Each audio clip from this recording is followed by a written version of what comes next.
अनोट और दलजीत कौर, आखिर इनके प्यार की कहानी कहाँ से शुरू हुई और कैसे ये दोनों अलग हो गए, कैसे इनका रिश्ता डाइवोर्स तक पहुंचा। चलिए आज जानते हैं इन सारी चीज़ों के बारे में। 2006 में ये दोनों पहली बार कुलबधू के सेट पे मिले थे, दलजीत और शालीन।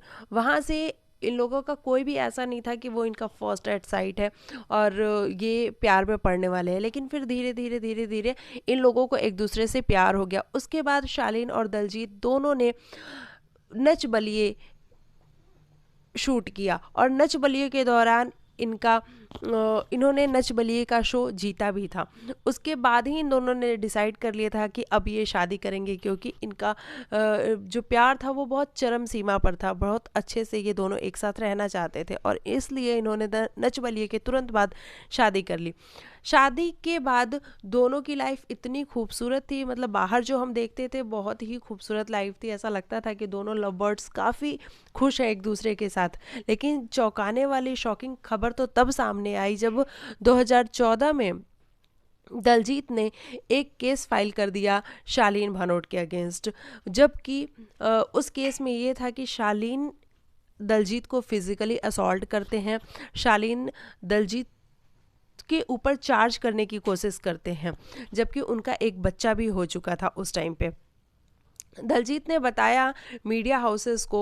शालीन ने कन्फ्रंट नहीं किया किसी को भी, लेकिन दलजीत ने कन्फ्रंट किया और उन्होंने बताया कि ऐसा नहीं है कि हमारी शादी में प्रॉब्लम्स नहीं थी, प्रॉब्लम्स डे वन से थी, लेकिन मैं उन सभी चीज़ों को इग्नोर करती हुई आई थी। मैं शादी करके जब आई तभी से उसके नेक्स्ट डे से ही मेरी मदर इन लॉ ने मुझसे बात करना बंद कर दिया था। वो नाखुश थी और वो इस वजह से नाखुश थी क्योंकि मैं शादी में अच्छे गिफ्ट्स नहीं लेके आई थी।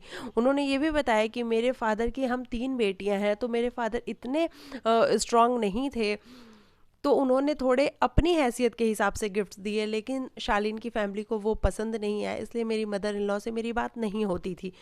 उसके बाद से शालीन पहले तो अच्छे थे, लेकिन फिर धीरे धीरे करके शालीन भी चेंज होते चले गए। उन्होंने मेरे ऊपर कई बारी हाथ उठाने की कोशिश करी। दलजीत ने ये बताया कि जब वो मेरे ऊपर हाथ उठाते थे तो मुझे बुरा नहीं लगा, लेकिन जब उन्होंने मेरे बच्चे के ऊपर हाथ उठाने की कोशिश करी तब दलजीत को समझ में आया कि अब ये रिश्ता काम नहीं कर सकता है।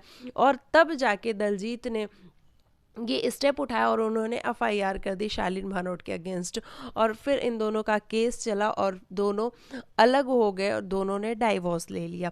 इस तरीके से एक जो प्यार की कहानी शुरू हुई थी बड़े ही अच्छे मोमेंट के साथ वो ख़त्म हो गई और शालीन और दलजीत दोनों अलग हो गए, दोनों ने अपने रास्ते अलग कर दिए। लेकिन अब वो अपने बच्चे के कारण दोनों म्यूचुअली अपने बच्चे को बड़ा कर रहे हैं, उसको रेज कर रहे हैं और जो भी दोनों एक दूसरे के साथ बहुत कंफर्टेबल रहने की कोशिश करते हैं। दोनों हालांकि अलग अलग प्लेसेस पे रहते हैं, लेकिन महीने में 1-2 बार शालीन अपने बच्चे से मिल लेते हैं और दलजीत भी ये कोशिश करती हैं कि बच्चे के आगे शालीन से उनकी कोई फाइट ना हो, कोई बहस ना हो।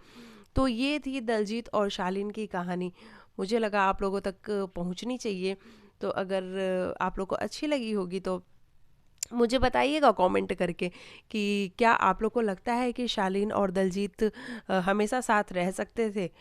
जो भी होगा मुझे कमेंट करके बताइएगा। मिलती हूँ आप लोग को नेक्स्ट वीडियो में, तब तक के लिए बाय बाय।